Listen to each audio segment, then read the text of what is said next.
Hot అంశాలపై debate news బెంచ్కి స్వాగతం. తాజాగా జరుగుతున్న రాజకీయ పరిణామాలు, వాటి వెనకాల ఉన్నటువంటి వాస్తవాలు మాట్లాడేందుకు ప్రస్తుతం మనతో పాటు ఉన్నారు రాజకీయ విశ్లేషకులు పురుషోత్తం రెడ్డి.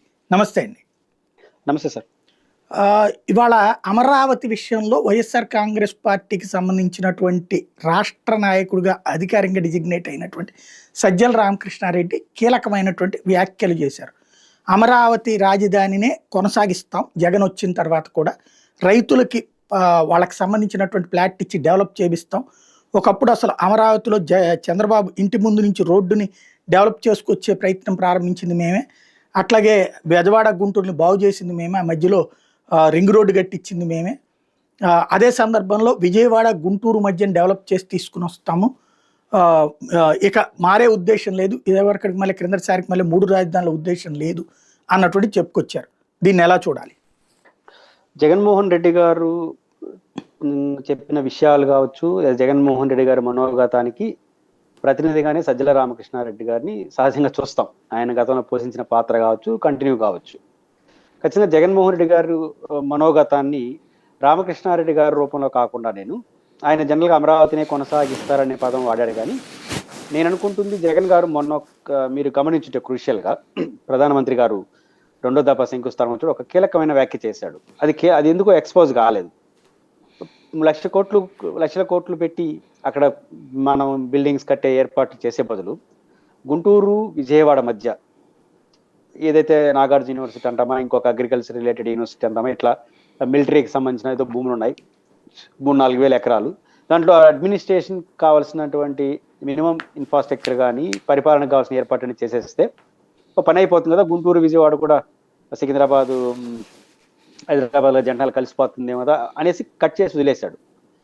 నేను అనుకుంటుంది ప్రభుత్వం కానీ జగన్ గారు చెప్పినట్టే కాకపోయినా కొంచెం ఆలోచన మార్చుకుంటే అమరావతి రాజధాని సమస్య అక్కడికి ముగిసిపోతుందని అనుకుంటున్నాను. అంటే మళ్ళీ జగన్ గారు వచ్చినా కూడా మళ్ళీ 3 రాజధానులు అంటాడా, లేకపోతే రాజధాని పైన వాళ్ళు అనుకున్నట్టు చేస్తారని ఇట్లాంటి కొన్ని కన్ఫ్యూజన్లు అయితే ఉన్నాయి ఇప్పటికి కూడా. కానీ జగన్ గారు ఆ రోజు చేసిన వ్యాఖ్య చూసినప్పుడు నిస్సందేహంగా జగన్మోహన్ రెడ్డి గారి వ్యాఖ్యలు భవిష్యత్తులో ఇప్పుడు, ఎందుకంటే ఎలక్షన్స్ లేవు సాయి గారు, ఇప్పుడు ఇంకొక నీళ్ళు ఎలక్షన్ అనుకోండి, ఇట్లాంటి వ్యాఖ్యలు చేస్తే సహజంగా ఎన్నికల కోసం చేశారు అనుకోవచ్చు. ఇంకా 4 ఏళ్ళు ఉంది. ఇప్పటికిప్పుడు వైసీపీ వాళ్ళ అభిప్రాయం కూడా ఎవరికి అవసరం లేదు. ఇప్పుడు వైసీపీ వాళ్ళు అభిప్రాయాలు చెప్పేసినంత మాత్రాన సానుకూల ప్రతికూల అంశాలు ఏమి రావు. బహుశా గతంలో 3 రాజధానుల కాన్సెప్ట్లో వచ్చిన అనుభవాల రీత్యా కావచ్చు, ఇప్పుడు జరుగుతున్న పరిణామాలు చూసినప్పుడు ఒక శాశ్వతంగా దీనికి ముగింపు పడడానికి ఉద్దేశంతో చేస్తున్నట్టు. అయితే ఇక్కడ క్రూషియల్ క్వశ్చన్ నాకు వ్యక్తమైంది. జగన్ గారు చెప్పిన పాయింట్లో జగన్ గారు ఈ పాయింట్ చెప్తున్నాడు. At the same time Jagan గారితో పాటు అమరావతి అక్కడే ఉండాలని కోరుకున్న పార్టీలన్నీ, ఒక తెలుగుదేశం మినహాయించి మిగిలినందరూ కూడా ఆ తరహా ప్రాజెక్టుకి అయితే ఏకాభిప్రాయంతో లేరు సాయి గారు. నాకున్న అంచనా ప్రకారం వామపక్షాలు కావచ్చు, బీజేపీ ఎవరో కానీ చంద్రబాబు గారు చెప్తున్నాడు ఒక మహానగర కాన్సెప్ట్, ఒక హైదరాబాద్, ఒక సైబరాబాద్, ప్రపంచంలోనే నెంబర్ 1 సిటీ, టాప్ 5లో ఒకటి, ఇట్లాంటి ఆలోచనతో అక్కడ ఎవరు లేరు. అన్ని పార్టీలు కూడా కోరుకున్నది అక్కడ అడ్మినిస్ట్రేషన్ క్యాపిటల్, సింగిల్ క్యాపిటల్ ఉండాలి. ఇంకా సిపిఐ సిపిఎం లాంటి వాళ్ళైతే సాధారణ అడ్మినిస్ట్రేషన్ కేంద్రం ఉంటే సరిపోతుంది అన్నారు. వైసీపీ కూడా దాదాపు అదే రకమైన అభిప్రాయానికి వస్తున్నట్టుంది. కాబట్టి ప్రధానమైన ప్రతిపక్షంలా ఉండి మళ్ళీ అధికారంకి వచ్చే అవకాశం ఉన్న జగన్మోహన్ రెడ్డి గారిలో ఒక్క అడుగు ముందుకేసినప్పుడు అధికార పార్టీ కూడా ఇంకొక 4 అడుగు ముందుకేయాలి. ముందుకేసి రాజధాని విషయంలో ఒక క్లారిటీ వస్తున్నప్పుడు ఇప్పుడు పెడుతున్నటువంటి ప్రపోజల్ 19 గ్రామాలకి ఇది ఆనుకొని ఉంటుంది. బహుశా ఈ పాయింట్ మీకు కూడా ఐడియా ఉంది కాబట్టి ఈ పాయింట్కి బహుశా అక్కడ ఒక టోల్ ప్లాజా మంగళగిరి కాజా ఆ పక్కనే కదా హైవే లాగా రోడ్డు ఫాస్ట్ గా వెళ్ళిపోతుంది. ఇప్పుడు మనకు జగన్మోహన్ రెడ్డి గారు చెప్పినట్టు ఆడే కాకుండా ఆ యాంగిల్లో వైఖరి మార్చుకుంటే ఇంకా పెరిగేదే కదా సాయి గారు. ఆ రియల్ ఎస్టేట్ కానీ అవన్నీ హైవే అటు కనెక్ట్ అయిపోతుంది కానీ దాని అంతా అది పెరుగుతుంది. ఎంత పెరిగితే అంత పెరుగుతుంది, ఖర్చు తగ్గిపోతుంది. అప్పుడు అది ఒక రాజధాని అనేది ఇంకా ముగిసిపోయిన అధ్యాయంగా మారిపోతుంది. ఇప్పుడు ఆయన ఆడు చెప్పినాడు మేము అనుకున్నట్టు టాప్ 5లో ఒకటి అనుకుంటాము, భారతదేశంలో 5 నెంబర్ 1 అవుతాము అని ఆ ఆలోచనతో పోతే సింగిల్ అవుట్ అవుతారు. ఫస్ట్ ఆ అభివృద్ధి ఎవడు ఏకీభవించడు. కాబట్టి ఈ అనుభవాలు ఇచ్చే వచ్చిన మార్పుగా నేను చూస్తున్నాను. ఖచ్చితంగా ఈ స్టెప్ జగన్మోహన్ రెడ్డి గారు ఆ రోజు చెప్పిన దానికి రామకృష్ణారెడ్డి గారు దాన్ని విశదీకరించి చెప్పాడు అంతే ఈరోజు. అంతే తప్ప రామకృష్ణారెడ్డి గారు కొత్తగా చెప్పింది ఏం కాదు. నేను ఆ రోజు గమనించాను. నేను ఈ మధ్యకాలంలో ఒక సందర్భంలో జగన్ గారిని కలిసినప్పుడు ఈ విషయాన్ని ప్రస్తావించినప్పుడు కూడా ఆయన ఏమి ఆన్సర్ చేయలేదు. కానీ తెలుగుదేశం పార్టీ వ్యవహరిస్తున్నటువంటి రియల్ ఎస్టేట్ యాక్టివిటీకి మాత్రం ఆయన సానుకూలంగా లేడు. అంటే దాని 40,000 ఎకరాలు, 30,000 ఎకరాలు, 1,00,000 కోట్లు, ఇది సాధ్యమా? ఆయన వ్యతిరేకత కన్నా సాధ్యమా అనే అంచనాతోనే ఉన్నారు. చంద్రబాబు గారు ఏం చెప్పినా ఈయనే సమాచారం కాదన్న అభిప్రాయంతోనే ఉన్నాడు. బస్ జగన్ గారు ఇచ్చిన ఈ ఒక అడుగు ముందుకి, జగన్ గారిది ఒక అడిగే కావచ్చు కానీ 100 అడుగులు ముందుకు వచ్చినట్టు ఆయనకున్నట్టు జనరల్ కాన్సెప్ట్లో ఇప్పుడు రామకృష్ణారెడ్డి గారు చేసిన ఈ వ్యాఖ్యలు, ఈ రెండింటిని మనం పోల్చుకుంటే ప్రభుత్వం కానీ ఇంకొక అడుగు ముందుకేసి ప్రాక్టికల్టీగా ఉంటే రాజధాని అనేది ఒక శాశ్వత పరిష్కారం లభిస్తుంది. అసలు ప్రభుత్వం ఎట్లా ఆలోచిస్తుందో చూడాలి. అంటే ఇక్కడ బేసిక్ సమస్య ఏంటంటే 29 గ్రామాల కౌంట్లు అయితే ఇది రాదు. ఈ హైవే ఇది ఆ 29 గ్రామాలు అనేది ఆ లోపలికి వెళ్తుంది. ఇప్పుడు అసలు ఓ పక్కన రాజధానిగా నోటిఫై చేయమని అక్కడ రైతులు అడుగుతున్నారు. ఆ 29 గ్రామాల రైతులు అసలు ఇప్పటిదాకా నోటిఫై చేయకపోవడానికి కారణం ఏంటి? విజయవాడ గుంటూరుతో కూడా కలిపి రాజధానిగా ప్రకటిస్తూ ఒక 80 లక్షల జనాభా అవుతుంది. ఏది ఈ మధ్యలో ఉన్నటువంటి తెనాలి, మంగళగిరి ఇవన్నీ కూడా కలిపేసేస్తే ఇవన్నీ కలిపితే 80 లక్షలు, అప్పుడు ఒక మహానగరం అవుతుంది. అలా కాకుండా ఉట్టి 29 గ్రామాలు అయితే చిన్న రాజధాని అవుతుంది. ఓన్లీ ఆ 55,000 ఎకరాల రాజధాని అవుతుంది. అప్పుడు మళ్ళీ ఈ మల్టీ క్యాపిటల్ సిస్టమ్ ఏదో భారీగా అద్భుతం అనేటటువంటి కాన్సెప్ట్ అవదనేటటువంటిది ఒకటి. అట్లని చెప్పి వీటన్నిటి కలిపితే అక్కడ రైతులు అంగీకరించరన్న ఉద్దేశంతోనే అసలు ఇంతవరకు అది చేయట్లే. లేకపోతే కేంద్రంలోనూ వాళ్ళే ఉన్నారు, రాష్ట్రంలోనూ వీళ్ళే ఉన్నారు.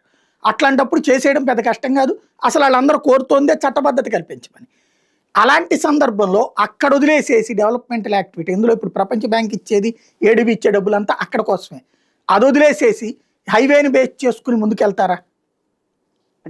అంటే ఎవరి తెలుగుదేశం ప్రభుత్వం అంచనా ఉండొచ్చు. జగన్ గారు చెప్పిన కాన్సెప్ట్లో నాకు కొంత సానుకూలత కనపడింది ఏంటంటే, ప్రపంచంలో అనుభవాలు తీసుకున్న భారతదేశంలో నోయిడా కావచ్చు, లవాసా కావచ్చు, లేకపోతే ఎస్టాబ్లిష్ అయిన చండీగఢ్, నయా రాయ్పూర్ అనుభవాలు తీసుకున్నప్పుడు ఒక నగరం, ఒక మహానగరం కొత్తగా సృష్టించడం అనేది అంత పాజిబిలిటీ కనపట్లేదు. ప్రపంచ అనుభవాలు తీసుకుని మనకు మనీ ప్రాబ్లం కూడా చాలా ఎక్కువ ఉంది. అదే హైవే చుట్టూ బహుశా జగన్ గారు చెప్పినట్టు కొన్ని మనం అడ్మినిస్ట్రేషన్ అంటే అసెంబ్లీ, సెక్రటేరియట్, ఎమ్మెల్యేలు, ఐఏఎస్ ఆఫీసర్లు ఇవన్నీ వచ్చేస్తే ఇప్పుడు శంషాబాద్ ఎట్లా వచ్చింది? హైదరాబాద్ అనుకొని అక్కడ హైటెక్ సిటీ, అక్కడ ఫైనాన్స్ డిస్ట్రిక్ట్, ప్రభుత్వ ప్రోత్సాహం, రోడ్లు ఇవి వేసుకుంటూ పోతుంటే ప్రైవేట్ కంపెనీలు తీసుకుంటే ఎస్టాబ్లిష్ అవుతూ వచ్చింది. అట్లా నగరం విస్తరణ అనేది ప్రపంచంలో జరిగింది తప్ప నగర విస్తరణ జరిగాయి కానీ కొత్తగా ఒక అద్భుతాలు చేయడం అనే దానికి చాలా పరిమితులు ఉన్నాయి. ఫెయిల్యూర్స్ ఎక్కువ ఉన్నాయి సక్సెస్ కన్నా. పైకి మనకు దేశాలు చేశాయి ఈ ప్రయత్నం, కొత్త నగరాలు సృష్టి అనేది. మనం రాష్ట్రం చేస్తా ఉంది ఏకంగా, మనకున్న ఫైనాన్స్ పరిమితి. ఈ రీత్యా చూసుకున్నప్పుడు మీరు చెప్పినట్టు మనం జగన్ గారు ప్రస్తావించినట్టు హైవే చుట్టూ ఆలోచన ఇట్లా వస్తూ ఉంటే స్టెప్ బై వెళ్తూనే దానికి ఒక స్కోప్ ఉంటుంది. పైపెచ్చు తెలంగాణలో మనకున్నావుగా హైదరాబాద్ మినహాయించి మిగిలిన పెద్ద సిటీలు వరంగల్, కరీంనగర్ ఉన్నప్పటికీ కూడా ఇక్కడ మనకు రాజధాని ప్రతిపాదించడానికన్నా సూపర్ సిటీ విశాఖ ఉంది. తిరుపతి ఎస్టాబ్లిష్డ్ కాకపోయినా ఒక గ్లామరస్ సిటీగా కనిపిస్తుంది, బెంగళూరు, చెన్నై కానుక. అందువల్ల ఈ రెండింటికి కాదు కొత్త నగరం అంత సక్సెస్ఫుల్ గా జరగదు. ఆ రీత్యా చూసుకున్నప్పుడు ఇది కరెక్ట్. బట్ ప్రభుత్వం ఆ రోజు మీరు అన్నట్టు ఆల్రెడీ 19 ఎకరాలు 33,000 ఎకరాలు తీసుకున్నారు. ఈ దాని ఒక మల్టిపుల్ సిటీగా చేయాలన్నా, లేకపోతే విజయవాడ, గుంటూరు, తెనాలి, తాడేపల్లి ఇవన్నీ కలిపి చేయాలన్నా, ఇవన్నీ మల్టిపుల్ అంటే ఆడ నగరం వచ్చినా మెల్లిగా హైవే వచ్చేసి ఎస్టాబ్లిష్ అయిపోతే కలిసిపోతాయి కదా, వద్దన్నా కలిసిపోతాయి కదా. అంటే ఇవి కూడా ఉన్నాయి. కానీ ఏదైనప్పటికీ ఎంట్రీ పాయింట్ ఏదనేది ఇక్కడ సమస్య. ఇప్పుడు ఆ ప్రోత్సాహం ప్రభుత్వం ఈకపోతే ఇది కంటిన్యూ కాదు, లాంగ్ టర్మ్ పడుతుంది. ఆడ నిర్మించాలి కదా ఫస్ట్. అన్నిటికన్నా మించి ప్లాట్లు ఇవ్వాలి, వాళ్ళకి రిటర్నబుల్ ప్లాట్లు ఇవ్వాలి. తర్వాత వరద సమస్యకు నివారణ కోసం 7,000 కోట్ల రూపాయలతో రూపొందించి దాన్ని ఎస్టాబ్లిష్ చేయాలి. తర్వాత ప్లాట్లు ఇప్పుడు 40,000 ఎకరాలు కొత్తగా అంటున్నారు. ఆ 40 ఎకరాల సేకరణకు ఒక సమస్య. ఇంత మల్టిపుల్ క్రైసిస్ లోకి ఎదుర్కోవడం వల్లే ఈ పంచాయతీ వస్తూ ఉంది. ప్రభుత్వం ఎలాంటి స్టెప్ తీసుకుని చూడాలి. కానీ ఒకటి ఈ రాజధానికి నుంచి విశాఖపట్నం ఒకటి, కర్నూలు ఒకటి అనే ఆలోచన దగ్గర నుంచి ఈ చుట్టుపక్కల ఆలోచన రావడం అనేది పెద్ద సానుకూల అంశం అని నేను అంటాను. వాళ్ళు తెలుగుదేశం పార్టీ ఒక ప్రాక్టికల్ గా ఆలోచిస్తే. రైట్. అంటే ఇన్నర్ రింగ్ రోడ్డుకి, అవుటర్ రింగ్ రోడ్డుకి బడ్జెట్లోకి కేంద్ర ప్రభుత్వం ఓకే చేస్తుంది, కట్టించిస్తుంది. అవి గనక ఊరు మధ్యలో నుంచి ఇప్పుడు కడతన్న రాజధాని మధ్యలో నుంచి వెళ్తుంటే ఆటోమేటిక్గా డెవలప్మెంట్ అదే జరిగిపోతుంది. ప్లస్ అసలు ఆ రైతులు ఇచ్చినటువంటి భూముల యొక్క రిటర్నబుల్ ప్లాట్లలోనే ఆ కోట్ల రూపాయల యొక్క ఆలోచన ఉంది వాళ్ళకి. ఆ భూమి ఇవ్వడం ద్వారా, అది త్యాగం చేయడం ద్వారా, దానికి బహుమతిగా ప్రభుత్వం ఇచ్చేటటువంటి ఆ భూమి ఏదైతే ఉందో దాని ద్వారానే వాళ్ళ జీవితాలు సెటిల్ అవ్వాలని కోరుకుంటున్నటువంటి పరిస్థితి.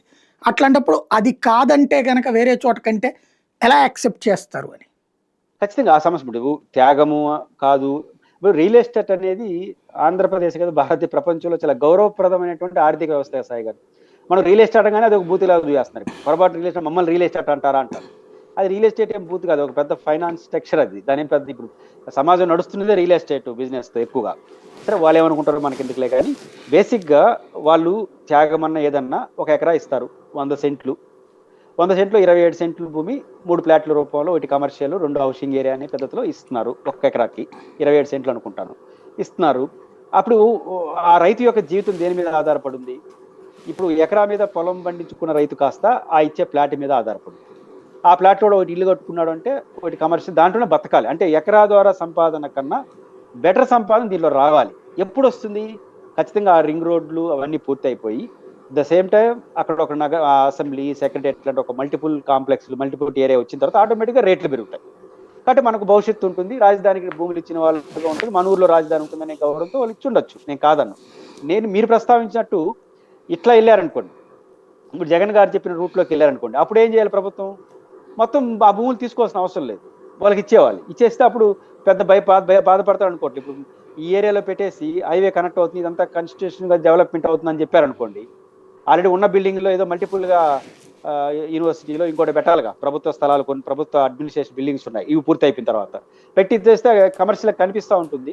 వాళ్ళు ఎకరా స్థలం వాళ్ళకి ఇచ్చేవాలి. ఇచ్చేస్తే అప్పుడు 27 సెంట్ల భూమిని అమ్ముకుంటే ఒక లెక్క, అప్పుడు 100 సెంట్లు నీ చేతిలోనే ఉంటాయి కదా, పెరిగేది మొత్తం ఆదాయం వాళ్ళకే వస్తుంది కదా. అట్లెందుకు ఆలోచించకూడదు అనేది కూడా ఒకటి వస్తుంది. అయితే ప్రభుత్వం ఈ ఆలోచన రావాలంటే ప్రభుత్వ ఆలోచన ఫస్ట్ మారాలి కదా. మారకపోతే వాళ్ళ ఆలోచన కొనసాగుతుంది. జగన్ గారు ఇట్లా ఉంటే బాగుంటుందని అని అర్థం వచ్చిందంటే రేపు ఎట్లా వస్తుంది? రేపు పవర్లోకి వస్తే వాళ్ళు ఏ స్టాండ్ తీసుకుంటారు? ఇప్పుడు నగరం సాయి గారు ఏదైనా కన్స్ట్రక్టివ్ పవర్, ఇప్పుడు చండీగఢ్ 30-40 ఏళ్ళ నుంచి కడతా ఉంటే 11 లక్షలు అనుకుంటారు, 21 లక్షలు అంటారు. గుంటూరు జనాభాతో సమానంగా వచ్చింది చండీగఢ్, ఈ 2 రాష్ట్రాల రాజధాని, కేంద్ర ప్రతిపాదన ఇట్లా వచ్చింది. కానీ ప్రభుత్వం, ఈ రోజు ప్రభుత్వం మహాసిటీ, మహానగరం పేరుతో మీరు ముందుకెళ్తారు, అది సాధ్యం కాదని జగన్ క్లియర్గా ఉన్నాడు. జగన్ గారు దాని కాన్సెప్టే మార్చుకున్నాడు. మళ్ళీ నేను 3 రాజధానుల పేరుతో విశాఖపట్నం, కర్నూలు పక్కన పెడదాం కాసేపు, దాని కాన్సెప్ట్ని ఇంట్రెస్ట్ చూపించుకునే మళ్ళీ పెండింగ్ పడుతుంది కదా. అది ప్రభుత్వం ఎప్పుడు కూడా ఆలోచించాల్సింది. నేను ప్రారంభించినటువంటి ఈ ప్రాజెక్టు రాజకీయ భిన్నాభిప్రాయాలు ఉన్న వాళ్ళు ఈ ప్రాజెక్టు పైన ఎలాంటి అభిప్రాయాలు ఉన్నా కూడా దాని ప్రభావం పడకూడదని కోరుకోవాలి. అంటే వచ్చిన డిమాండ్ చేయడం కాదు, వచ్చిన వాడు అనివార్యతను సృష్టించాలి. ఇప్పుడు చంద్రబాబు గారే పట్టిసీమ కుడి కాలువని ఎస్టాబ్లిష్ చేసేసి పట్టిసీమ తీసుకొచ్చారు. జగన్ గారు దాన్ని కొట్టేలేదే. రాజశేఖర రెడ్డి గారు ప్రారంభించినటువంటి పోలవరం, దాని కంటిన్యూషన్ జగన్, చంద్రబాబు, మళ్ళీ చంద్రబాబు జరుగుతుంది కదా. ఇప్పుడు చివరకు గ్రామ సచివాలయం కూడా అటు ఇటు మార్చి అటు ఇటు చేస్తున్నారు కదా. నా పాయింట్ ఏంటంటే, ఎవరు అధికారంకి వచ్చినా దీన్ని కొనసాగించే ఫీజిబిలిటీ ఉండేది చూడాలి. దీన్ని కొనసాగించకపోతే సమాజం ఒప్పుకోదనే కాన్సెప్ట్తో ఉండాలి. ఆ రకమైన పాలసీని ప్రభుత్వం ఆలోచించాలి తప్ప ఎట్లా చేస్తారో చూద్దాం, ముందే రాసేయండి అంటే ఎవరు రాసిరు. అంటే వచ్చే ప్రభుత్వం ఎవరిదైనా మన ప్రాజెక్ట్ని స్మూత్గా ముందుకు నడిపే విధంగా ఆలోచన చేస్తేనే దూరదృష్టికల ప్రభుత్వం అవుతుంది. ఇప్పుడు వాస్తవంగా అమరావతికి సంబంధించి రేట్లు అయితే పెద్ద పెద్దన మాట్లాడుతున్నారు, కానీ ఇంకా సేల్స్ అయితే ఆ స్థాయిలో లేదు. బికాజ్ ఈ అనుమానాలే ఉన్నాయి, జగన్ వస్తే ఏంటి అన్నట్టు. చంద్రబాబు గారు పలు దఫాలు చెప్తుంది అదే, నేను పెట్టుబడిదారులకు చెప్తున్నాను, వీళ్ళందరికీ ఆ భూతం రాకుండా నేను చూసుకుంటాను, ఇంతకుముందు పొరపాటు నేను లేట్ చేయడం, ఏది ఎలక్షన్ చేయడం వల్ల ఆ భూతం వచ్చింది తప్పించి ఈసారి రానియను నేను అని చెప్తుంది కూడా అమరావతి దృష్ట్యాన్ని. ఇప్పుడు జగన్ వైఎస్ఆర్ కాంగ్రెస్ పార్టీ కూడా తన స్టాండ్ మార్చుకునే అమరావతి అంటం వల్ల ఇప్పుడు ఇక్కడ పెరుగుతాయి అనుకోవచ్చా? నేను పెదకూరపాడు అది తెలిసి ఇప్పుడు చంద్రబాబు గారు 33,000 ఎకరాలు పెదకూరపాడు ఆ వైపు లేదు, అదేవిధంగా 40 ఎకరాలు కూడా లేదు, దగ్గర 29 గ్రామాల చుట్టూతోనే ఉంది, చుట్టూ ఉన్నాయి, ఇంకొంచెం దూరంగా ఉన్నాయి. నేను పెదకూరపాడు ఆ ప్రాంతాలు కొంత తిరిగాను ఎలక్షన్కి ముందు, అక్కడ గమ్మత్తు అయినటువంటి సమాధానాలు విన్నాను. ఈసారి ఎట్లయినా సరే చంద్రబాబు నాయుడు గారు గెలవాలి అంటే, నేను రాజధాని విషయంలో రాయలసీమ యాంగిల్లో ఉన్నాను కాబట్టి వాళ్ళకి తెలుసు.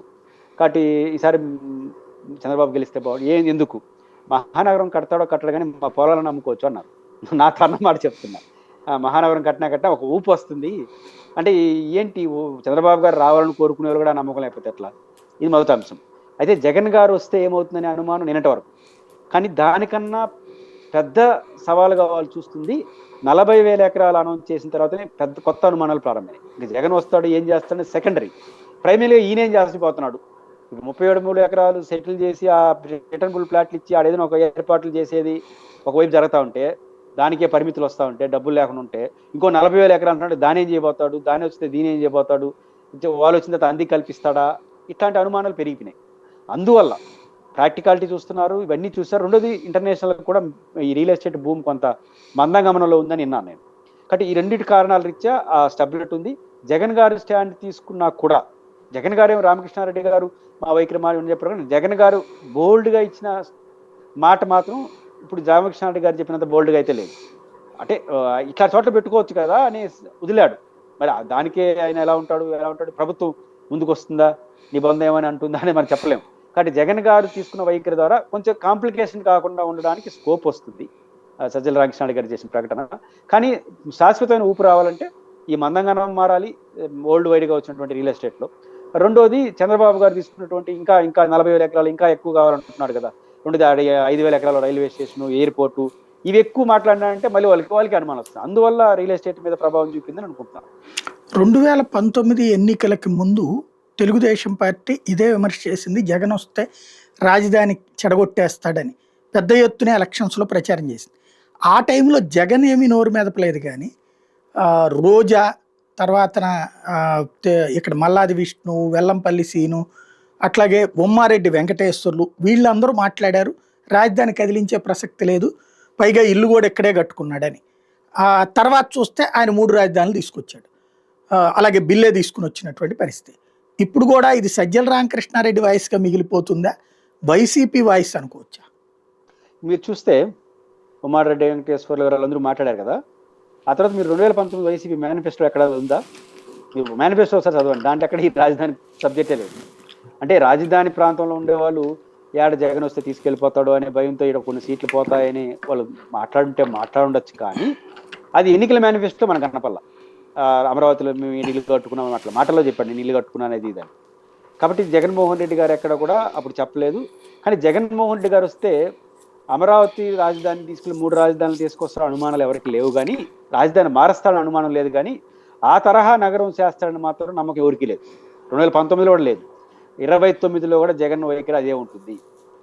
తెలుగుదేశం ప్రభుత్వం తీసుకున్నటువంటి, నేను రామకృష్ణారెడ్డి గారి మాటలు మొత్తం వినలేదు, బట్ ఏ మాట నాకు తెలియదు.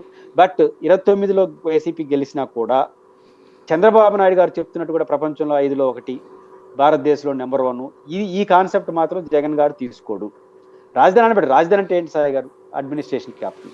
ఈ విషయంలో ఏమన్నా ఆడ పెట్టి అభివృద్ధిని వికేంద్రీకరణ మిగతా ప్రాజెక్టులు అవన్నీ అనుకోవచ్చేమో. కానీ ఆయన మాట్లాడే పద్ధతి కానీ జరుగుతున్న పరిణామాలు చూస్తే ఎటువంటి పరిస్థితుల్లో కూడా చంద్రబాబు నాయుడు గారు రూపొందించినటువంటి మహానగర కాన్సెప్ట్, ఒక ఐసోలేటెడ్గా ఒక నగరాన్ని కొత్తగా నిర్మించే పాయింట్ని మాత్రం జగన్ గారు ముందుకు తీసుకెళ్తాడు నేను అనుకోను. అది నేను కానీ నమ్ముతున్నా అట్లాంటిది అయితే సాధ్యం కాదు. అక్కడ రాజధాని ఉంటే ఉండొచ్చు కాక, అయినా చంద్రబాబు గారు చెప్తున్న ఆ మహానగర కాన్సెప్ట్ మాత్రం అంత వైబిలిటీ కాదనేది అనేక మంది మేధావులు చెప్తున్నారు. ప్రపంచ అనుభవాలు చెప్తే జగన్ గారు కూడా ఆ రూట్లో వెళ్తాడని నేను అనుకుంటున్నాను. అంటే ఇక్కడ కీ పాయింట్ ఏంటంటే, మనకి ఆంధ్ర ఒక రకంగా వలస రాష్ట్రం. ఇక్కడ ఉన్నటువంటి వాళ్ళు ఆ శ్రీకాకుళం దగ్గర నుంచి ఇటు చిత్తూరు దాకా ఉన్నటువంటి వాళ్ళల్లో అనేక మంది ఇక్కడ చదువుకుంటారు. ఆ తర్వాత ఉద్యోగాల కోసం బెంగళూరుకి పోతున్నారు, చెన్నైకి పోతున్నారు, హైదరాబాద్కి పోతున్నారు, గురుగావ్కి పోతున్నారు, ముంబైకి పోతున్నారు. ఇట్లా ప్రధాన మెట్రో నగరాలకే పోతున్నారు.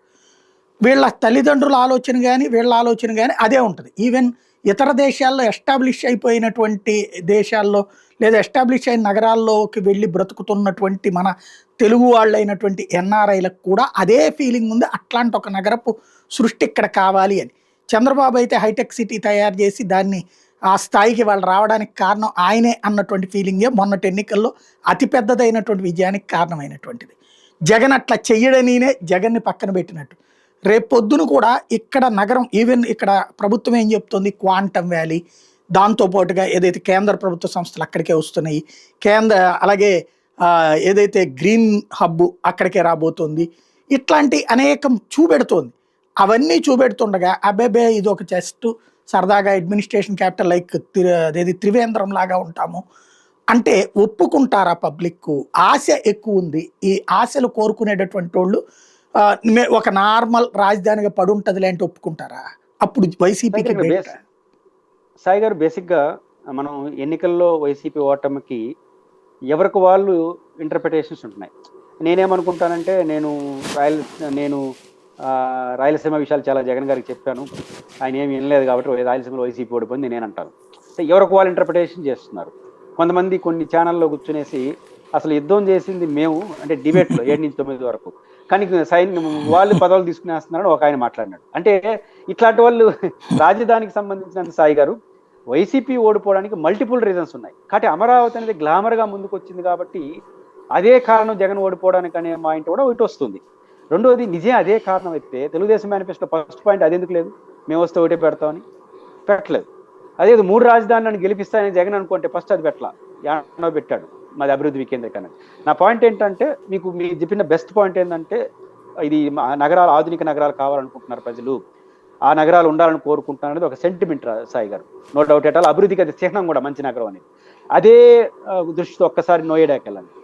నోయిడా హైలీ సక్సెస్ఫుల్ ఎస్సీజెడ్ కదా, మంచి పారిశ్రామిక అభివృద్ధి చెందింది కదా, వచ్చేసినాయి. ఇంకా అమరావతిలో వచ్చేసినాయి. కానీ అనుభవం ఏంటంటే ఆడున్న కొంతమంది ఫ్రెండ్స్ని అడిగితే 40% ఆఫ్ అపార్ట్మెంట్లు ఆక్యుపేషన్ జరగలేదు సాయి గారు. కారణం ఏంటంటే వాళ్ళు చెప్పింది దాదాపు 32 కిలోమీటర్లో గజియాబాద్ నగరం అనుకుంటారు, గజియాబాద్ నోయిడాకి. ఇంకో పక్క ఢిల్లీ 34 కిలోమీటర్లు. దానికి అలవాటు పడిన వాళ్ళు ఆడొక అద్భుతంగా పారిశ్రామిక జరుగుతున్నా కూడా ఆడ ఉండట్లేదు. ఇది ఫస్ట్ పాయింట్. 2, నేను తిరుపతిలో ఉంటాను. మీరు ఎప్పుడైనా తిరుపతిలో ఒక జర్నలిస్ట్గా ఒక ట్రైన్ ఎక్కండి, ఆంధ్ర ఒక ఏదో ఉంది, ఆంధ్ర ఏదో ఒకటి ట్రైన్ పోతా ఉంటుంది తిరుపతి నుంచి విజయనగరం ఒడిస్సా వరకు పోతుంది సాయి గారు. అది మార్నింగ్ 5 గంటలకి. ఇప్పుడు తిరుమల ఎక్స్ప్రెస్ కూడా కడపలో ఆగుతుంది. తెల్లారితో మీరు తిరుమల ఎక్స్ప్రెస్ ఎక్కినారంటే 500-600 మంది బ్యాగులు ఎత్తుకొని నిలబడతారు. సాయంత్రం అదే తిరుమల ఎక్స్ప్రెస్ 5 గంటలకి 500-600 మంది తిరుపతికి వస్తారు. ఎవరు అంటే మొత్తం ఉద్యోగస్తులు సాయి గారు.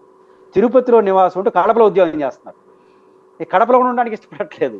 అంటే ఇట్లాంటి వాతావరణం. అంటే నేను ఎందుకు మాట అంటే విజయవాడ ఒకవైపు ఉంది, గుంటూరు ఒకవైపు ఉంది, ఈ హైవేస్ అన్ని పూర్తయితే హైదరాబాద్ కూడా అట్లాడిపోతుంది. ఇట్లాంటి దానికి అలవాటు పడిన వాళ్ళు ఇంకో కొత్త నగరానికి రావడమే పెద్ద సమస్యగా మరి ఇది ఒక అదనపు సమస్య. కొత్త నగరం కావాలని కోరికుండడం ఒక వీక్నెస్, ఒక గ్లామర్ అయితే ఆల్రెడీ ఉన్న నగరాల్లో సెటిల్ అయిన వాళ్ళు కొత్తదానికి ఇంకా అద్భుతం జరిగితే పోతారు. ఎట జరుగుతుంది అద్భుతం అనేది మౌలికమైన సమస్య వస్తుంది. కడప నుంచి పర్ డే సాయి గారు 500 వెహికల్స్ చెన్నై పోయిస్తుంటాయి. అసలు మన రాయలసీమ వాళ్ళకి రాజధానితో అంతా బెంగళూరు, చిత్తూరు జిల్లా అనంతపురం వాళ్ళు అనంతపురం సగం కర్ణాటకనే మాడతారు, కర్నూలు ఏమో హైదరాబాదు, కర్నూలు, కడపలేమో చెన్నై, నెల్లూరు వాళ్ళు సగం చెన్నై. మీరు ఏం అద్భుతాలని చేయండి, ఈ చెన్నై కన్నా అద్భుతాలు ఏం చేస్తారు, బెంగళూరు కన్నా అద్భుతాలు ఏం చేస్తారు ఆడుండంగా. కానీ ఇవన్నీ మనం ఉదాహరణ ఇంటర్నేషనల్ ఎయిర్పోర్ట్ ఉంది సాయి గారు, నువ్వు ఎంత పెద్దదనే కట్టుకో, శంషాబాద్ కానీ మించి కట్టుకో. నేను చెన్నై పోకుండా తిరుపతి నుంచి మేము మా ఊరు రాజధాని విజయవాడకు చెప్తామా, చెన్నై పోతాం, అది బెంగళూరు పోతాం. అంటే ఇది కదా కామన్ సెన్స్. కాబట్టి ఇవన్నీ దృష్టిలో పెట్టుకొని చేయాల్సిన అవసరం ఉంది. అయితే జగన్మోహన్ రెడ్డి గారిని రేపు ఎన్నికల్లో నిర్ణయించేది రాజధాని అయితే కాదు, మొన్న కూడా అది కాదు. కాబట్టి అది ముందుకు వచ్చింది. కాబట్టి మల్టిపుల్ రీజన్స్ ఉంటాయి, మల్టిపుల్ రీజన్స్ మల్టిపుల్ ఆన్సర్లు పెట్టుకుంటారు. రేపు వచ్చిన తర్వాత ఏం చేస్తారని తర్వాత రైట్. ఇక్కడ ఒక ప్రధానమైనటువంటి మీరు చెప్పినటువంటి విధంగా పబ్లిక్ ఉండటం అంటే ఒకప్పుడు చంద్రబాబు గారే 2014 తర్వాతన మీడియాతో మాట్లాడినప్పుడు కానీ మిగతా వాళ్ళతో మాట్లాడినట్టుగా అప్పుడు కానీ ఇతర రాష్ట్రాలకి మనుషుల్ని కూడా పంపించాను, ఎక్స్పర్టైజేషన్ పంపించాను, డెత్ సిటీగా కానియను అని చెప్పారు. డెత్ సిటీస్గా ఉన్నాయి నయా రాయ్పూరు, లేకపోతే గాంధీనగరు, ఇట్లాంటివన్నీ పొద్దున వస్తారు సాయంత్రం వెళ్ళిపోతుంటారు ఉద్యోగస్తులు. వాళ్ళు వచ్చి వాళ్ళు వెళ్ళేటప్పుడే ఉంటుంది, మిగతా అదంతా ఖాళీగా ఉంటుంది. అమరావతి ప్రస్తుతానికైతే అప్పటి నుంచి ఎంపిక చేశాక ఇప్పటికి కూడా అట్లాగే ఉంది. గుంటూరు వస్తున్నారు, లేకపోతే విజయవాడ వస్తున్నారు.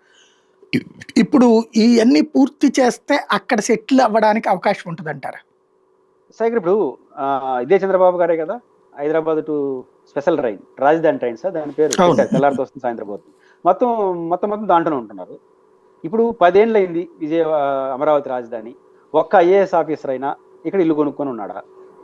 ఆ మాటకు చంద్రబాబు గారు మొన్న శంకుస్థాపన చేశారు సొంత ఇల్లుకి, జగన్ గారిని ముందే కట్టేసినాడు.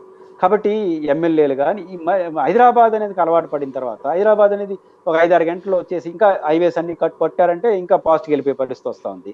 ఇవన్నీ వస్తాయి. మీకు విస్తరణ నగరాలు ఇప్పుడు ఉదాహరణకు హైదరాబాద్ ఉంది సాయి గారు, మనకు ఒకప్పుడు కూకట్పల్లి అనేది పల్లి, తర్వాత BHCL అవన్నీ రావడం వల్ల ఎస్టాబ్లిష్ ముందుకుంది. 192 ప్రతిష్టాత్మకమైన కేంద్ర ప్రభుత్వ సంస్థలు అక్కడికి వచ్చినాయి.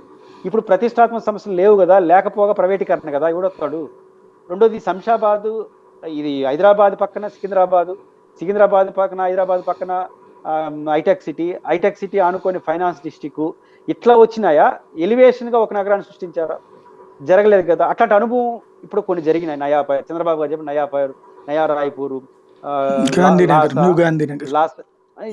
లవాసా మహారాష్ట్ర, లవాసా, తర్వాత హైదరాబాద్ నోయిడా, గాంధీనగర్ కొత్త నగరం, చండీగఢ్ కూడా కొత్త నగరమే, 40 ఏళ్ళు 50 ఏళ్ళు అయినట్టుంది.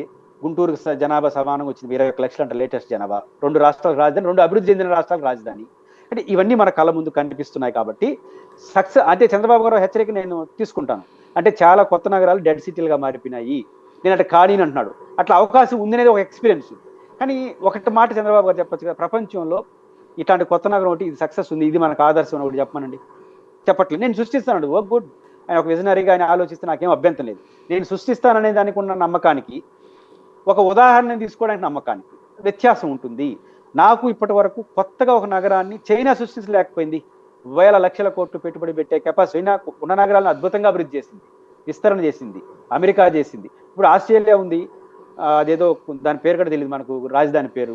కానీ సిడ్నీ, మెల్బోర్ను, మనకు ముంబై నగరాలు లాంటి 3 నగరాలు ఉన్నాయి. అవేం రాజధాని కాదు. ఈ దాని పేరు మర్చిపోయినా, ఆస్ట్రేలియా రాజధాని, దానికి ఎయిర్పోర్ట్ లేదు. దాని జనాభా నేను గూగుల్లో కొడితే 2-3 లక్షలు ఉంది. మా తిరుపతి అంత ఉంది, తిరుపతి అంత కూడా లేదు. అది రాజధాని, ఆస్ట్రేలియా లాంటి డెవలప్మెంట్ అయినటువంటి దానికి రాజధాని. కాబట్టి ఇట్లాంటి వాతావరణం ఉంటుంది కాబట్టి ఏం జరుగుతుందో చూడాలి. బట్ చంద్రబాబు గారి హెచ్చరిక మంచిదే. కాబట్టి జగన్మోహన్ గారి ఆలోచన ఎట్లుంది, ఏం జరుగుతుందని కాలం నిర్ణయించాల్సిందే. రైట్. ఇక మరొక అంశం తీసుకుంటే సూపర్ 6 సభ సూపర్ హిట్ అయింది, అంటే సూపర్ 6 కార్యక్రమాలు అన్నటువంటి సభ జరిపారు. ఆ సందర్భంగా ఎవరి వల్ల కాదన్నారు, కానీ మేము చేసి నిరూపించి చూపెట్టాం ఏడాది తిరిగేటప్పటికి అన్నటువంటిది బాబు గారు చెప్పుకొచ్చినటువంటి మాట. ఎలా చూస్తారు? చంద్రబాబు నాయుడు గారు సూపర్ 6 అమలు కాదని జగన్ గారు చెప్పలా. జగన్ గారు చెప్పింది చంద్రబాబు గారు ఇచ్చిన ఎన్నికల హామీలు అమలు కాదు అని చెప్పాడు. ఆయన టైం టేబుల్ కూడా చేసి చెప్పాడు. చంద్రబాబు గారు ఇచ్చిన హామీలు సూపర్ 6 కాదు. సూపర్ 6 అనేది ఒక గ్లామరస్ వర్డ్. సూపర్ 6 అంటే టాప్ ఆకర్షణీయమైనటువంటి పథకాలు. చంద్రబాబు గారు ఇచ్చిన హామీల సంఖ్య 227 హామీలు. సూపర్ 27 హామీల యొక్క విలువ 1,61,000 కోట్లు. సూపర్ 6 కాదు, సూపర్ 27 హామీలు 1,60,000 కోట్లు. ప్రభుత్వం ఇచ్చిన లెక్కల ప్రకారమే దాదాపు ఇంచుమించుగా 60,000 కోట్ల రూపాయలు సంక్షేమ పథకాలకు పెడుతున్నారు, అబో 50,000 కోట్ల రూపాయలు. అంటే మీరు ఇచ్చిన లెక్కల్లోనే ఇంకా 1,00,000 కోట్లు బాగా ఉన్నారు కదా. కాబట్టి ఎవరు అమలు సాధ్యం కాదు. నేను ఇప్పుడు కూడా చెప్తాను, జగన్ గారు ఏం చెప్పాను నాకు తెలియదు. నేను మీరు ఎన్నికల హామీలు ఇచ్చి ద్రోహం చేశారు, ఈ పదాలను వాడినాం. ఎన్నికల్లో ఇచ్చిన హామీలు 1,20,000 కోట్లు అవుతాయి, అది ఆచరణ ఫైనాన్స్ కండిషన్ రీత్యా. నేను చంద్రబాబు గారు మోసం చేస్తున్నాడు, ద్రోహం చేస్తే ఆ పదాలు వాడదలుచుకోవాలి. ఫైనాన్స్ రీత్యా సాధ్యం కాదని చెప్పాం. ఇప్పుడు కూడా అదే అప్పుడు నేను కూడా చెప్తాను. మీరు ఇచ్చిన లెక్క ప్రకారమే 27లో ఎన్ని అమలు చేసినారు? పోనీ సూపర్ 6 అమలు చేసినారా? లేదే. సూపర్ 6లో 2 అమలు చేయలేదుగా. ఆడబిడ్డనిది, నిరుద్యోగ వృత్తి. నేను చెప్తే విశ్లేషకుడు లేకపోతే ఇంకొకరు పేరు పెట్టచ్చు. మా అచ్చెన్నాయుడు గారు చెప్పారు కదా అమలు కాలేదని. కేబినెట్ మంత్రి అచ్చెన్నాయుడు గారే చెప్పారు అమలు చేయలేము, సాధ్యం కాలేదని. అదేంటి? ఆడబిడ్డ నిధిని కానీ ఒక్కటి ఉంది, అన్నీ చేసేసినాము. ఆడబిడ్డ నిధిని అమలు చేయాలంటే ఆంధ్ర రాష్ట్రంలో అమ్ముకోవాలని చెప్పినాడు. మిగతా వాళ్ళ గురించి ఎందుకు మాట్లాడతారు? మీ అచ్చెన్నాయుడు గురించి మాట్లాడండి. అచ్చెన్నాయుడు గారు చెప్పారు. పైపై చంద్రబాబు గారు వారం ముందు చాలా సీరియస్ కామెంట్ చేసినాడు. ఈ 4 అమలు చేసేసాం, ఆడబిడ్డ నిధిని తీసుకెళ్లి P4కి అప్లై చేస్తున్నాం, స్కిల్ డెవలప్మెంట్కి నిరుద్యోగ వృత్తిని అనుసంధానం చేస్తున్నాం, సో సూపర్ 6 అమలు చేసేసినాం. ఇంకెవడైనా మాట్లాడితే అమలు కాలేదని 4 మంది అనుకోవచ్చు అని అన్నాడు. వితిన్ 1 వీక్లో అచ్చెన్నాయుడు గారు దాన్ని అమలు చేయాలంటే ఆంధ్ర రాష్ట్రానికి అమ్ముకోవాల్సి వస్తుంది, అందువల్ల భయపడుతున్నాం అని చెప్పినాడు. మీ మంత్రే సూపర్ 6 అమలు కాలేదని చెప్పేసినాడు.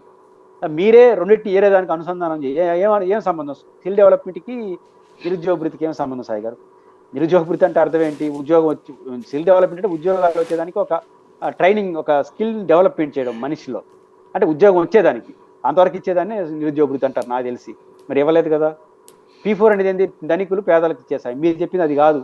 18 ఏళ్ళ నుంచి 59 సంవత్సరాలు నిండిన ప్రతి మహిళకు సపోర్ట్ కోసం ఇచ్చేదని అన్నాడు. దానికి సంబంధం ఎందుకు ఇస్తారు? ఇలా 1 కోటి మందికి ఇచ్చేస్తారు ఆ మహిళలకి. కాబట్టి సూపర్ 6లో 2 అమలు కాలేదు. మీ మంత్రే చెప్పాడు ఆడబిడ్డనిది అమలు కావట్లేదని. కాబట్టి సూపర్ 6 అమలు కాలేదు. కాబట్టి నా పాయింట్ ఏంటంటే వైట్ వాస్తు ఏది సూపర్ 4 ఉన్నాయో, రైతు భరోసా కావచ్చు, అదేవిధంగా అమ్మఒడి కావచ్చు, ఇది లేట్గా అమలు చేశారు, 1 ఇయర్ తర్వాత అమలు చేశారు. అయినప్పటికీ ఆ తరగతిలో సంతృప్తి ఉంది, ఇంప్లిమెంటేషన్ తరగతిలో. పెన్షన్స్ దారిలో సంతృప్తి ఉంది. అదేవిధంగా బస్సులో ఎన్ని మినిమస్ ఉన్నా దాంట్లో కూడా సంతృప్తి ఉంది. కాబట్టి ఇప్పటి వరకు అమలు చేసిన పథకాల్లో సంతృప్తి ఉంది. కానీ మీరు చెప్పినవన్నీ అవే కాదు, ఇంకా చాలా ఉన్నాయి. అయితే ఒకటి చెప్పొచ్చు, ఇవి చేసాం, మిగతా కూడా ప్రయత్నిస్తామంటే మీకు ఒక వాల్యూ ఉంటుంది. అంతే తప్ప అవి 2 చూసుకుందాం అంటే ఏం చూసుకునేదే ఉంది? ఏడాది మీరే ఫెయిల్ అయిపోతారు. కాబట్టి సూపర్ 6 కంప్లీట్గా అమలు కాలేదు. 27 ఇచ్చిన హామీలు ఇంకా చాలా ఉన్నాయి. సాధ్యం కాదనే మాటకి ఇప్పుడు కట్టుబడినాను. రైట్. ఇక్కడ ప్రభుత్వం తరపున మాట్లాడుతున్నది ఏంటంటే ఎరువుల అంశం కావచ్చు, ఈ సూపర్ సిక్స్ కావచ్చు, తప్పుడు ప్రచారాలు చేస్తున్నారు. ఎరువులు అందరికీ అందుబాటులో ఉన్నాయి, కావాలని ఫేక్ రైతుల్ని తీసుకొచ్చి చేస్తున్నారు, లేదా ఫేక్ ఉద్యమాలు చేస్తున్నారు, రెచ్చగొడుతున్నారు పబ్లిక్ని. నిజంగా చూస్తేనేమో అవసరానికి మించి ఎరువులు గోడౌన్లో ఉన్నాయి అని చెప్తున్నారు. పాయింట్ ఏంటంటే ఇంత అమాయకమైన స్టేట్మెంట్ ఇస్తే ఎట్లా? పాయింట్ మీరు ఎరువులకు సంబంధించి ఇప్పుడు మామిడి రైతులకు సంబంధించి కూడా సీజన్ అయిపోయింది, కొనేసాము, అన్నీ అయిపోయింది, ఈ జగన్ వచ్చి రెచ్చగొడతాం అన్నారు. ఆ సీన్ గడిచిన తర్వాత 1500 కోట్లు కేటాయిస్తున్నాం. అవి ఎందుకు వచ్చినాయి? కేంద్రానికి లెటర్లు రాయడం ఏంది? మిర్చి పొగాకులో కూడా లెటర్లు ఎందుకు రాశారు? మళ్ళీ సమస్య ఉంది, ఆ సమస్యను అడ్రస్ చేయండి. ఒకవేళ వైసీపీ వాళ్ళు దాన్ని రాజకీయంగా ఉపయోగించుకుంటే రాజకీయ ప్రత్యర్థి కాబట్టి ఉపయోగించవచ్చు. మీరు చేయలేదా? గతంలో చేశారు కదా.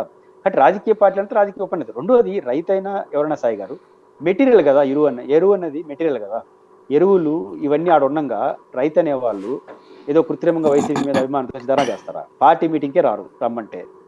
అంటే అట్లాంటి రోజుల్లో లేని సమస్య తీసుకొని రారు కదా. సమస్య ఉంది, ఎరువులు యూరియా సమస్య అయితే ఉంది. దానికి మల్టిపుల్ రీజన్స్ ఉండొచ్చు. ఆ రీజన్స్ చెప్పండి, ఉన్నవాటి చేయండి, ఇంకో కొంత టైం తీసుకుని చేస్తామని చెప్పండి, కొంచెం కన్విన్స్ అవుతారు. ఇది పేక్ రైతులు, వైసీపీ వాళ్ళు సృష్టించిన రైతులు ఇవన్నీ మాట్లాడితే కుదరదు. ఎందుకంటే రైతు అనేవాడైనా ఎవడైనా సరే సమస్య తన ముందు ఎరువు ఉన్నప్పుడు ఎరువు లేదని ధర్నా చేసేంత అమాయకుడు ఉన్నాడు. పైపించి గోడంలో ఉన్నాయంటున్నారంటే తీసుకొచ్చాడు, కూర్చోబెట్టండి. మీకు మీడియా ఉంది, మీరు చెప్పచ్చు. ప్రతి ఎమ్మెల్యే ఇప్పుడు జగన్ గారు బిల్డింగ్లు కట్టలేదని ఒక మంత్రి గారు పోయి నాన్న హడావుడి చేశారు కదా. కట్టని చోటకు పోయేసి, కట్టిన చోట పోవాలా, కట్టని చోటకు పోయేసి నాన్న హడావుడి చేశారు మంత్రి. ఇప్పుడు అదే మంత్రి గారు అనంతపురం జిల్లాలో గోడం దగ్గర పోయి రైతులారా రండి, ఇదిగో యూరియా ఎందుకు చూపించకూడదు? షో చేయొచ్చు కదా. పోయిందే ఉంది, మంచిది కూడా అది. వైసీపీ ప్రచారం పోయి నిలబడండి. వైసీపీ తప్పు చెప్తా ఉంది, ఇదిగో గోడను రండి రైతులారా, ఎంతమంది కావాలి నేను ఇస్తానని మంత్రి గారు. ప్రతి ఎమ్మెల్యే 160 మీరే కదా. ప్రతి ఎమ్మెల్యే పోయి గోడం దగ్గర కూర్చొని రెండు రైతులను పిలవచ్చు కదా ఉంటే. అంటే ఇది కరెక్ట్ కాదు. సమస్య ఉంది, ఆ సమస్యను అరైజ్ అయ్యింది వైసీపీ. ఖచ్చితంగా రాజకీయ పార్టీ కాబట్టి దాన్ని ఎస్టాబ్లిష్ చేస్తా ఉంది. వాళ్ళ పార్టీ వీధుల్లోకి వచ్చింది. ఈ భారీ ఎత్తున జనం అన్ని చోట్ల వచ్చారు. తిరుపతి లాంటి చోట కూడా 2-3 వేల మంది వచ్చినారు. చిన్న విషయం కాదు కదా. ఖచ్చితంగా రైతాల్లో ఆ సమస్య ఉంది, దాన్ని పరిష్కరించుకుంటే మంచిది. ఫైనల్గా మెడికల్ కళాశాలలు పీపీపీ అంటే అదేదో తప్పుగా మాట్లాడుతున్నారు. ప్రభుత్వం నిర్వహణ కిందనే ఉంటుంది అది. ఆ దుష్ప్రచారం తప్పించి మరేం లేదు. మెడికల్ కళాశాలల్ని డబ్బులు పెట్టి కొట్టలేకన వాళ్ళకి ఇస్తున్నాం, మెయింటెనెన్స్ నడుచుద్ది తప్పించి ఏదైతే ప్రభుత్వ కళాశాలలు ఎలా నడుస్తాయో అట్లాగే ప్రభుత్వ ఆజిమాయిషీలోనే నడుస్తాయి. అది ప్రజలకు ప్రయోజనకరమే తప్పించి నష్టమేం లేదు. కట్టడం చేతకాని జగన్ ఇలాంటి ప్రచారాలు చేస్తున్నాడు. 17లో ఒక్కటి కూడా కట్టలేదు, ఒక్క పాడేరుది మొన్ననే బిగిన్ చేశామని చెప్తున్నారు స్వయంగా చంద్రబాబు గారు అదే సూపర్ 6 వేదిక నుంచి. ఇది ఎలా చూడాలి? అది నేనంటే ఇట్లాంటి అస్యోక్తి మాటలు మాట్లాడితే సమస్య వస్తుంది. పీపీఏలు అంటే జస్ట్ మెయింటెనెన్స్.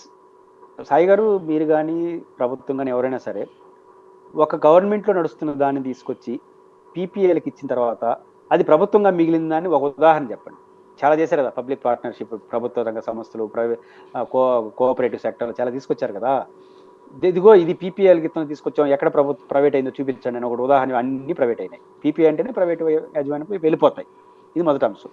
రెండో అంశం, జగన్ ఏం కట్టలేదు. ఇంతకన్నా దుర్మార్గం ఉందా? జగన్ ఫస్ట్ చేసింది ఏంటి? అసలు మెడికల్ కాలేజ్ అంటే పర్మిషన్స్ ప్రైమరీ ఇంపార్టెంట్. మెడికల్ కాలేజీకి పర్మిషన్ రావాలి. తర్వాత మెడికల్ సీట్లు కేటాయించాలంటే అనుబంధ హాస్పిటల్స్తో సహా చూపించాలి. మీకు తెలుసు, చిత్తూరు జిల్లాలో అపోలో ఎక్స్పీరియన్స్, అపోలో హాస్పిటల్కి పర్మిషన్ రాలేదు.